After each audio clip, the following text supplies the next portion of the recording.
താഴ്വര ഭാഗം 12. പുറത്ത് കളിച്ചുകൊണ്ടിരുന്ന കുട്ടികൾ അവരുടെ മഞ്ഞ് കരടിയുടെ അവസാന മിനുക്കുപണികൾ നടത്തി. അവരുടെ കൂട്ടായ പരിശ്രമത്തിൻ്റെ ഫലമായി കരടി ഭൂമിയുടെ മധ്യത്തിൽ അഭിമാനത്തോടെ നിന്നു. ലോമിറ തൻ്റെ വൈദഗ്ധ്യമുള്ള കൈകൾ അതിൻ്റെ പൂർണ്ണതയ്ക്കായി ശ്രദ്ധാപൂർവം പ്രവർത്തിപ്പിച്ചു. ഓരോ വളവും വരയും അതിനൊരു ജീവസുറ്റ സാന്നിധ്യം നൽകുന്നുണ്ടെന്നുറപ്പാക്കി. അതിൻ്റെ വൃത്താകൃതിയിലുള്ള വയറ് ഒരു കുടം പോലെ മുന്നോട്ട് നീണ്ടുനിന്നു. അതിൻ്റെ കരുത്തുറ്റ കൈകൾ ഒരു ഊഷ്മളമായ ആലിംഗനത്തിനായി സജ്ജമായി. കുട്ടികൾ അവരുടെ സൃഷ്ടിയിൽ സന്തുഷ്ടരായി. അവരുടെ ആവേശം അടക്കാനാവാത്തതായിരുന്നു. ശില്പത്തിൻ്റെ അവസാന ഘട്ടത്തിലെത്തിയപ്പോൾ ഒരു പുതിയ വെല്ലുവിളി ഉയർന്നു വന്നു. കരടിയുടെ കണ്ണുകൾക്ക് എന്തുപയോഗിക്കണമെന്ന് തീരുമാനിക്കൽ. ലാമി, ലോമിറ, കല്യോവിൻ എന്നിവർ സന്യാസിപ്പഴത്തിൻ്റെ വിത്തുകൾ ഉപയോഗിക്കുന്നതിൽ ഉറച്ചുനിന്നു. സവിത്രാലും മാരുതനും ഓവിരുമരത്തിൻ്റെ ഇലകൾ ഉപയോഗിച്ചാൽ മതിയെന്ന് വാശി പിടിച്ചു. ദായു എന്തായാലും മതിയെന്ന് തീരുമാനിച്ച് ഒന്നിലും പെടാതെ മാറി നിന്നു. സന്യാസിപ്പഴത്തിൻ്റെ വിത്ത് മതി, അതിന് കറുപ്പ് നിറമാണ്, ലാമി വാദിച്ചു. അവളുടെ മുഖത്ത് നിന്ന് ഒരു നീണ്ട മുടിയിഴ തുടച്ചു മാറ്റി. ലോമിറ ആകാംക്ഷയോടെ തലയാട്ടി. അതെ, സൂര്യൻ അവയിൽ തട്ടുമ്പോൾ അവ പ്രകാശിക്കും, യഥാർത്ഥ കണ്ണുകളെപ്പോലെ. നമുക്കത് കരടിയുടെ മുഖത്ത് എളുപ്പം ഉറപ്പിക്കാൻ പറ്റും. എന്നാൽ സവിത്രാലും മാരുതനും വിയോജിപ്പിൽ തലയാട്ടി. ഇല്ലില്ല, മാരുതൻ കൈകൾ കൂട്ടിപ്പിടിച്ച് പ്രതിഷേധിച്ചു. ഓവിരുലകൾ നന്നായിരിക്കും, അവ വലുതാണ്, കരടിയുടെ കണ്ണുകൾ ദൂരെ നിന്ന് എളുപ്പത്തിൽ കാണാൻ പറ്റും. അതെ, സവിത്രാൽ ഇടപെട്ടു. സന്യാസിപ്പഴത്തിൻ്റെ വിത്തുകൾ വളരെ ചെറുതാണ്, നമ്മൾ ഓവിരിലകൾ ഉപയോഗിച്ചാൽ കരടിയുടെ കണ്ണുകൾ വേറിട്ട് നിൽക്കും. അഭിപ്രായ വ്യത്യാസം പെട്ടെന്ന് രൂക്ഷമായി. ഇരുപക്ഷവും ആവേശത്തോടെ അവരുടെ തിരഞ്ഞെടുപ്പിനെ പ്രതിരോധിച്ചു. ലോമിറ കൈകൾ അരക്കെട്ടിൽ വെച്ചു. കണ്ണുകൾ ചുരുങ്ങി. പക്ഷെ ഓവിരുലകൾ വിചിത്രമായി കാണപ്പെടും. കണ്ണുകൾ ഇലകൾ പോലെ പരന്നതല്ല, വൃത്താകൃതിയിലായിരിക്കണം. സവിത്രാൽ തണുത്ത വായുവിൽ ശ്വാസമെടുത്തുകൊണ്ട് പറഞ്ഞു. അപ്പോൾ നമുക്ക് ഇലകൾ മടക്കി അവയെ ചെറിയ കണ്ണുകളുടെ രൂപത്തിലാക്കാം. നിങ്ങൾ പറയുന്ന ചെറിയ വിത്തുകളേക്കാൾ നല്ലതായിരിക്കും അത്. കല്യോവിൻ തലയാട്ടി. മഞ്ഞിൽ കാൽ ചവിട്ടി. അത് വിചിത്രമാണ്, ഒരു കരടിക്കും പച്ച നിറത്തിലുള്ള കണ്ണുകളില്ല. കുട്ടികളുടെ ശബ്ദം കൂടുതൽ ഉച്ചത്തിലായി. ദായു ഒന്നിലും പെടാതെ മാറി നിന്നു. അവൻ്റെ ഒരു കൈയിൽ ഓവിരുവിൻ്റെ ഇലകളും മറ്റേ കൈയിൽ സന്യാസിപ്പഴത്തിൻ്റെ വിത്തുകളും ഉണ്ടായിരുന്നു. അതിനിടയിൽ യാമി പൂമുഖത്തേക്ക് കാലെടുത്തു വച്ചു. അവളുടെ കൈകൾ നിറയെ വൈകുന്നേരത്തെ തീയ്ക്കായുള്ള ഉണങ്ങിയ വിറകുകളുണ്ടായിരുന്നു. അവൾ പാർവൻ ചുക്കുവെള്ളം കുടിച്ചുകൊണ്ടിരിക്കുന്നിടത്തേക്ക് തിരിഞ്ഞു. അവൻ്റെ പുറം മരഭിത്തിയോട് ചേർന്നിരുന്നു. അവൻ്റെ നോട്ടം മഞ്ഞുമൂടിയ ഭൂമിയിൽ ഉറപ്പിച്ചിരുന്നു. അവൻ്റെ മുഖത്ത് ഒരു അയഞ്ഞ ഭാവം. പകുതി കുടിച്ച മരക്കപ്പ് അവൻ്റെ അരികിലിരിക്കുന്നു. യാമി അവൻ്റെ അടുത്തേക്ക് നടന്നു ചെന്ന് അവിടെ ഇരുന്ന് വിറക് അവളുടെ അരികിൽ വൃത്തിയായി അടുക്കി വെച്ചു. അവൾ ഒരു ചെറിയ കത്തിയെടുത്ത് അത് ചെറിയ കഷ്ണങ്ങളായി മുറിക്കാൻ തുടങ്ങി. ലാമി കളിക്കാൻ പോയിട്ട് കുറച്ചു നേരമായി. അവൾ നിസ്സാരമായി അവനെ നോക്കാതെ പറഞ്ഞു. പാർവൺ നിശബ്ദനായി. യാമി ജോലി തുടർന്നു. നിങ്ങൾ പോയി അവളെ വിളിച്ചുകൊണ്ടുവാ, അവളെ കൂടുതൽ നേരം തണുപ്പിൽ നിർത്തണ്ട. എന്നിട്ടും പാർവൺ പ്രതികരിച്ചില്ല. യാമി തൻ്റെ ജോലി നിർത്തി അവനെ നോക്കി. അവൻ അനങ്ങാതെയിരുന്നു. അവൻ്റെ കണ്ണുകൾ വിദൂരതയിൽ ഉറപ്പിച്ചു. പെട്ടെന്നൊരു അസ്വസ്ഥത യാമിയുടെ ഹൃദയത്തിൽ കടന്നു വന്നു. അവൾ കത്തി മാറ്റിവെച്ച് അവൻ്റെ തോളിൽ തൊട്ടു. പാർവൺ! അവൾ അവനെ കുലുക്കിയ നിമിഷം അവൻ്റെ ശരീരം ഒരു വശത്തേക്ക് ചെരിഞ്ഞ് തണുത്ത മരത്തറയിൽ വീണു. മരക്കപ്പ് മറിഞ്ഞു. ബാക്കിയുള്ള ചുക്കുവെള്ളം പലകകളിലേക്ക് ഒഴുകി. യാമിയിലൂടെ പരിഭ്രാന്തിയുടെ ഒരു തിരമാല പാഞ്ഞു. പാർവൺ! അവൾ നിലവിളിച്ചു. അവളുടെ ശബ്ദം തകർന്നു. അവൾ അവൻ്റെ മുഖം പിടിച്ചു. വിറയ്ക്കുന്ന വിരലുകൾ അവൻ്റെ കവിളുകളിൽ അമർത്തി. അവൻ്റെ കണ്ണുകൾ തുറന്നിരുന്നു. പക്ഷേ അവ വിദൂരവും ഏകാഗ്രതയില്ലാത്തതുമായ ഒരു നോട്ടം നിലനിർത്തി. പാർവൺ, എഴുന്നേൽക്കൂ! അവൾ അലറി. അവളുടെ ശ്വാസത്തിന് വേഗം കൂടി വന്നു. അവൻ്റെ നെഞ്ചിൽ അമർത്തിപ്പിടിച്ചപ്പോൾ അവളുടെ കൈകൾ ശക്തമായി വിറച്ചു. യാമിയുടെ തുളച്ചു കയറുന്ന വിലാപം ശാന്തമായ അന്തരീക്ഷത്തെ തകർത്തു. യാമിയുടെ കരച്ചിൽ കേട്ട് നിമിഷങ്ങൾക്കുള്ളിൽ അയൽക്കാർ യാമിയുടെ വീട്ടിലേക്ക് ഓടി. ആദ്യം അശ്മിനും മാനിയും പാഞ്ഞെത്തി. പിന്നാലെ രുദേയനും ലോർണിതയും വന്നു. ധാർമിൻ, പാശ്യവൻ, സമിതോർ എന്നിങ്ങനെ കൂടുതൽ ഗ്രാമീണർ ഉടൻ ഒത്തുകൂടി. അവരുടെ മുഖങ്ങൾ ആശങ്കയാൽ നിറഞ്ഞു. അശ്മിൻ പാർവന്റെ അരികിലേക്ക് തിടുക്കത്തിൽ ചെന്ന് മുട്ടുകുത്തി. അവൻ പാർവന്റെ തല മടിയിലുയർത്തി നെഞ്ചിൽ തടവുവാൻ തുടങ്ങി. പാർവൻ, ഞാൻ പറയുന്നത് കേൾക്കുന്നുണ്ടോ?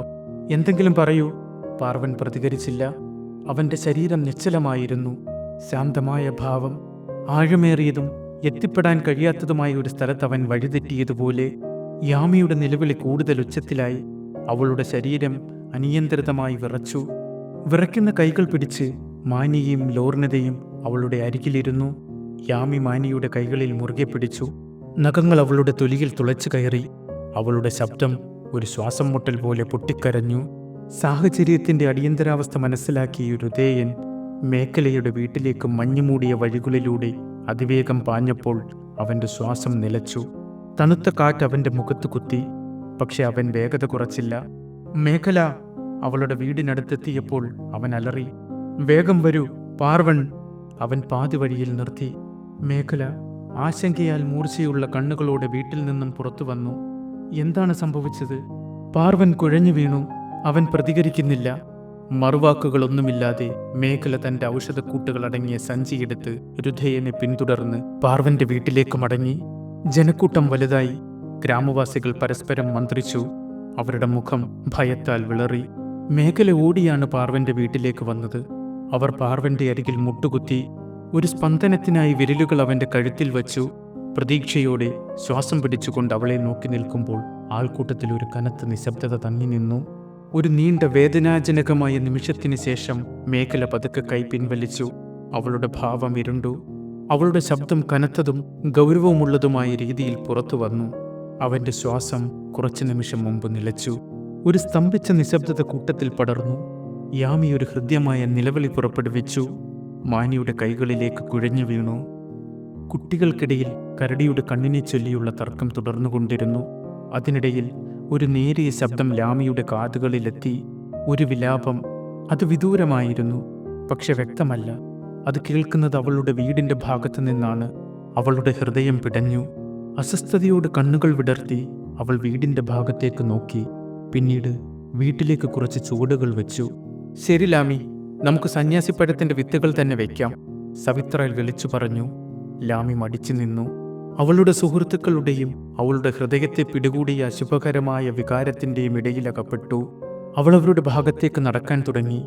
നടക്കുന്നതിനിടയിൽ അവൾ 1-2 വട്ടം വീടിന്റെ ഭാഗത്തേക്ക് തിരിഞ്ഞു നോക്കി. അപ്പോഴേക്കും ധാർമിൻ അവിടേക്ക് വന്നു. "ലാമി," അവൻ സൗമ്യമായി വിളിച്ചു. അവളുടെ തോളിൽ ഉറച്ചതും എന്നാൽ ദയയുള്ളതുമായ ഒരു കൈവച്ചു. "എന്റെ കൂടെ വരൂ." അവൾ അവനെ നോക്കി. അവളുടെ ഇളം കണ്ണുകളിൽ ആശയക്കുഴപ്പവും ഭയവും. എന്തുകൊണ്ടാണെന്ന് അവൾ ചോദിച്ചില്ല.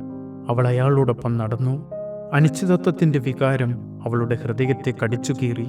അവളുടെ ചെറിയ കാൽപ്പാടുകൾ മഞ്ഞിലമർത്തി. വീട്ടിൽ അവളെ കാത്തിരിക്കുന്നത് എന്താണെന്ന് അവൾക്ക് ഇതുവരെ അറിയില്ലായിരുന്നു. പക്ഷേ ഈ തണുത്തുറഞ്ഞ അന്തരീക്ഷത്തിൽ അവൾക്കത് അനുഭവിക്കാൻ കഴിഞ്ഞു. എന്തോ ഒന്ന് എന്നേക്കുമായി മാറിയിരിക്കുന്നു. ധാർമിന്റെ കയ്യിലെ സൗമ്യമായ പിടിയെ പിന്തുടർന്ന് ലാമി മഞ്ഞിലൂടെ നടക്കുമ്പോൾ അവളുടെ ഹൃദയം നെഞ്ചിലിടിച്ചു. ഒരു അപരിചിതമായ ഭാരം അവളെ തകർത്തു. താഴ്വരയിലൂടെ ഒഴുകിയെത്തിയ വിലാപം അവളെ അസ്വസ്ഥയാക്കി. മുന്നോട്ട് നടക്കുമ്പോൾ അത് കൂടുതൽ വ്യക്തമായി വന്നു. അത് അവളുടെ വീട്ടിൽ നിന്നാണ് വരുന്നത്.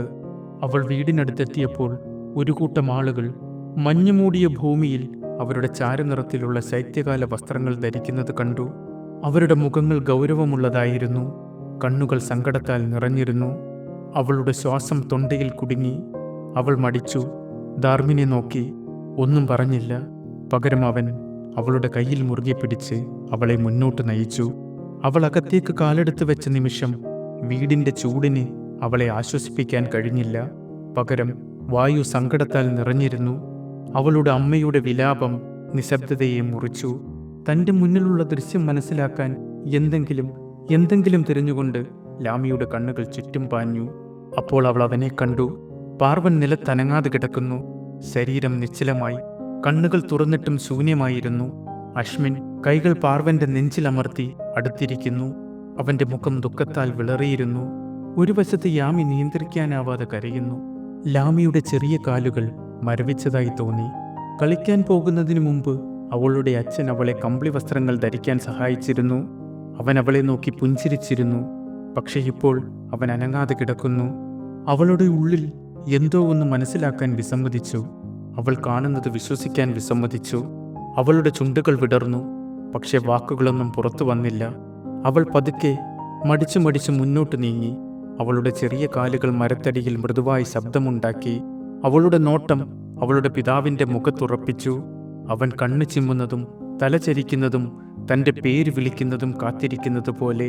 പക്ഷെ അവൻ അങ്ങനെ ചെയ്തില്ല. അവൾ അശ്മിന് നേരെ തിരിഞ്ഞു. അശ്മിൻ അവളെ നോക്കി. അവൻ്റെ കണ്ണുകൾ അസഹനീയമായ സങ്കടത്താൽ നിറഞ്ഞിരുന്നു. അവൻ എന്തോ പറയുവാനായി വായി തുറന്നു. പക്ഷെ വാക്കുകൾ പുറത്തേക്ക് വന്നില്ല. പകരം അവൻ അവളുടെ കയ്യിൽ പിടിച്ചുകൊണ്ട് കരഞ്ഞു. ലാമി മുഖം ചുളിച്ചു. ഉള്ളിൽ നിരാശ ഉയർന്നു. ആരുമെന്താണ് അവളോട് സംസാരിക്കാത്തത്? അവൾ അച്ഛൻ്റെ അടുത്തേക്ക് ചെന്ന് അരികിൽ മുട്ടുകുത്തിയിരുന്നു. അവളുടെ ചെറിയ കൈകൾ നീട്ടി അവൻ്റെ കൈ പതുക്കെ കുലുക്കി. അച്ഛാ, എഴുന്നേൽക്ക്, ഇവിടെ തണുപ്പാണ്, നമുക്കകത്തേക്ക് പോകാം.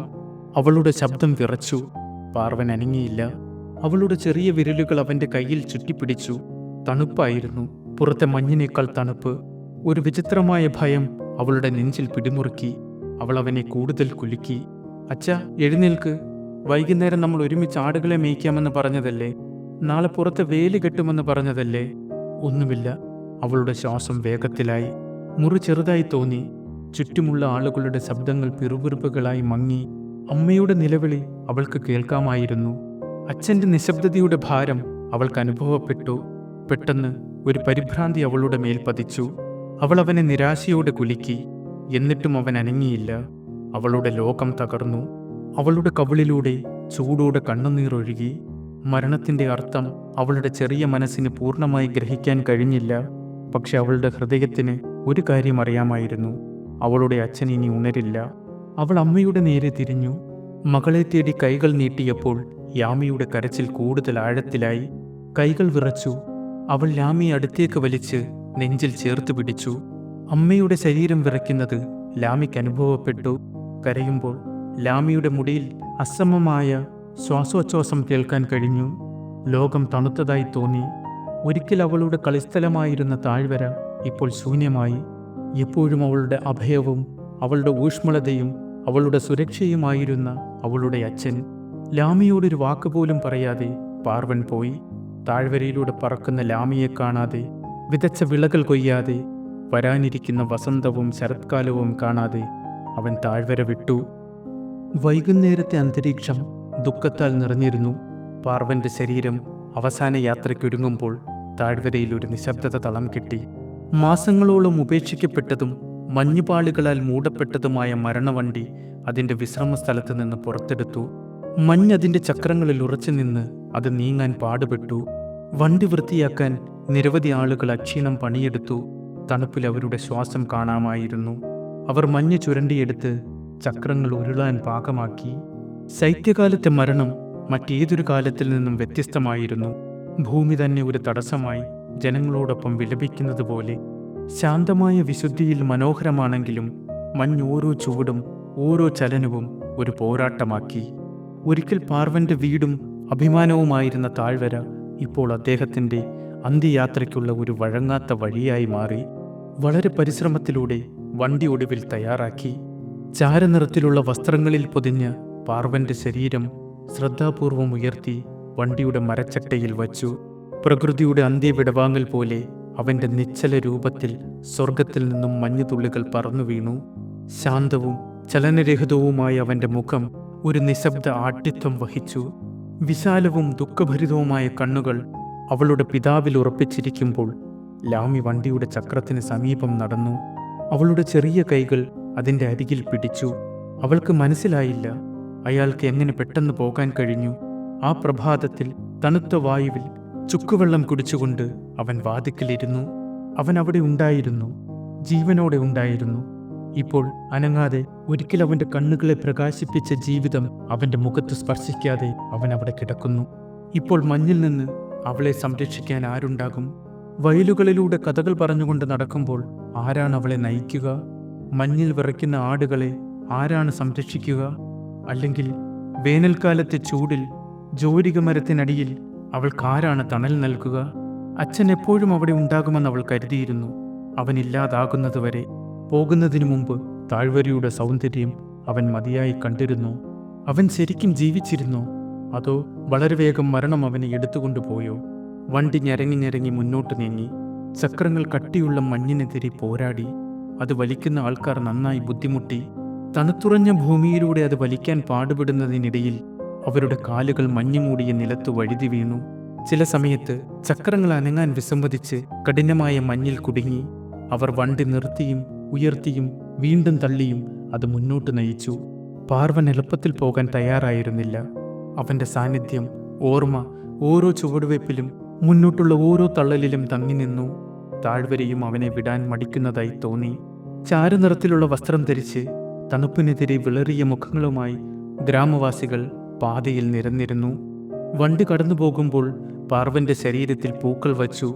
വീഴുന്ന മഞ്ഞിനടിയിൽ അവരുടെ ദളങ്ങൾ വിറച്ചു. താമസിയാതെ ഒരിക്കൽ ഉയർന്നു നിന്നിരുന്ന അവന്റെ ശരീരം വെളുത്ത പൂക്കളാൽ അലങ്കരിക്കപ്പെട്ടു. മങ്ങിയ വെളിച്ചത്തിൽ അവയുടെ മരവിച്ച അരികുകൾ പരലുകൾ പോലെ തിളങ്ങി. മഞ്ഞ് വീഴുന്നത് തുടർന്നു.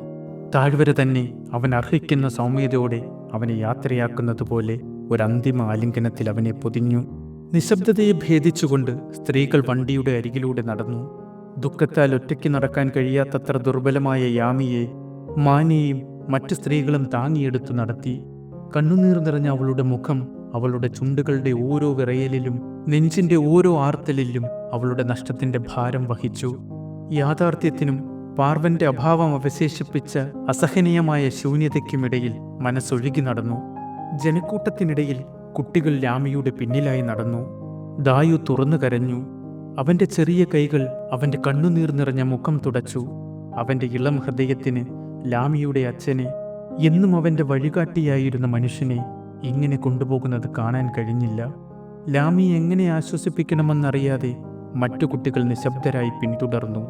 അവരുടെ പതിവ് കളി സങ്കടത്തിന്റെ ഭാരത്താൽ ഇല്ലാതായി. ഘോഷയാത്രയുടെ മുൻവശത്ത് ഗ്രാമവാസികൾ പാർവന്റെ പ്രിയപ്പെട്ട ഭക്ഷണങ്ങളായ ഗോതമ്പ് കൊണ്ടുണ്ടാക്കിയ പാനീയങ്ങൾ, ചോളം കൊണ്ടുണ്ടാക്കിയ റൊട്ടി, വെള്ളരിക്കയും ആൽവിരിപ്പഴങ്ങളും ചേർത്തുണ്ടാക്കിയ മധുരപലഹാരങ്ങൾ എന്നിവ വിതരണം ചെയ്തു. അവരോടൊപ്പം ഭക്ഷണം പങ്കിട്ട് അവർക്കിടയിൽ ജീവിച്ചിരുന്ന, ഒരിക്കൽ ചിരിക്കുകയും സംസാരിക്കുകയും ഇപ്പോൾ ഈ വണ്ടിയിൽ കിടക്കുന്ന ഒരു ശരീരത്തെക്കാൾ കൂടുതലായി നിലകൊള്ളുകയും ചെയ്ത ഒരു മനുഷ്യന്റെ ഓർമ്മകളായിരുന്നു അവ. മരങ്ങൾക്കിടയിലൂടെ ഒഴുകിയെത്തിയ കാറ്റിനാൽ ചുമന്നു കൊണ്ടുപോയ വിലാപങ്ങൾ താഴ്വരയിലുടനീളം പ്രതിധ്വനിച്ചു. മഞ്ഞുമൂടിയ കൊടുമുടികൾ അവരുടെ ദുഃഖത്തിന് സാക്ഷ്യം വഹിച്ച് നിശബ്ദരായി നിന്നു. അവരിലൊരാളെ അന്ത്യവിശ്രമത്തിലേക്ക് കൊണ്ടുപോകുന്നത് നോക്കി നിന്നു. കുഴിമാടം തയ്യാറാക്കിയ വയലിന്റെ അരികിലെത്തിയപ്പോൾ ശവസംസ്കാര ചടങ്ങുകൾക്ക് മേൽനോട്ടം വഹിക്കാൻ വിയോരൻ മുന്നോട്ടു വന്നു. ശൈത്യകാല തണുപ്പിൽ കഠിനമായ നിലത്ത് അത്യധികം കഠിനാധ്വാനത്തോടെ ഒരു ശവക്കുഴി തയ്യാറായിരുന്നു. പ്രാർത്ഥനകൾക്ക് ശേഷം അതീവ ശ്രദ്ധയോടെ അവർ പാർവന്റെ ശരീരം ഭൂമിയിലേക്ക് താഴ്ത്തി. മഞ്ഞും മണ്ണും ഒന്നിച്ചു വീഴ്ത്തി കുഴി മൂടി. മഞ്ഞുതുള്ളികൾ വീണുകൊണ്ടിരുന്നു. ഒരു അന്തിമ അനുഗ്രഹം എന്ന പോലെ പുതുമണ്ണിനെ പൊടിതട്ടിയെടുത്തു. അല്പസമയത്തിനുള്ളിൽ കുഴിമാടം പൂർണ്ണമായും വെള്ളനിറമായി മാറി. ആളുകൾ അതിനു മുകളിൽ പൂക്കൾ വച്ചു. അവയുടെ തിളക്കമുള്ള നിറങ്ങൾ ഇപ്പോൾ വെളുത്ത മഞ്ഞിനടിയിൽ മങ്ങി. ലാമി കുഴിമാടത്തിനരികിൽ നിന്നു. അവൾ അനങ്ങിയില്ല, സംസാരിച്ചില്ല. അവളുടെ അച്ഛൻ ഇപ്പോൾ മഞ്ഞിനടിയിലാണ്, ഭൂമിക്കടിയിൽ. അവൾക്കിനി അവനെ സമീപിക്കാൻ കഴിയാത്ത സ്ഥലത്ത് വിശ്രമിക്കുന്നു. അവൾ ആശ്വാസം തേടി അമ്മയുടെ നേരെ തിരിഞ്ഞു. കഷ്ടിച്ചു മാത്രം എഴുന്നേറ്റ് നിന്ന യാമി വിറയ്ക്കുന്ന കൈകളുടെ മകളെ തന്നിലേക്ക് വലിച്ചടിപ്പിച്ചു. ലാമി അമ്മയുടെ വസ്ത്രത്തിൽ മുഖം പൂഴ്ത്തി. അവളുടെ തോളുകൾ വിറച്ചു. അവളുടെ കരച്ചിൽ ഒരു നിലവിളിയുടെ രൂപത്തിൽ അവളുടെ ചുണ്ടിൽ നിന്നും പുറത്തേക്ക് വന്നു. വെളുത്ത പുതപ്പ് പുതച്ച താഴ്വര നിശബ്ദത പാലിച്ചു. പാർവൻ മഞ്ഞുമൂടിയ കൂടിന് കീഴിൽ തന്റെ അന്ത്യനിദ്ര ആരംഭിച്ചു. അതേസമയം അവൻ ഉപേക്ഷിച്ചു പോയവർ തണുപ്പിൽ ഓർമ്മകളും അവന്റെ അഭാവത്തിന്റെ വേദനയും മാത്രം പിടിച്ചുകൊണ്ട് വിറങ്ങലിച്ചു നിന്നു.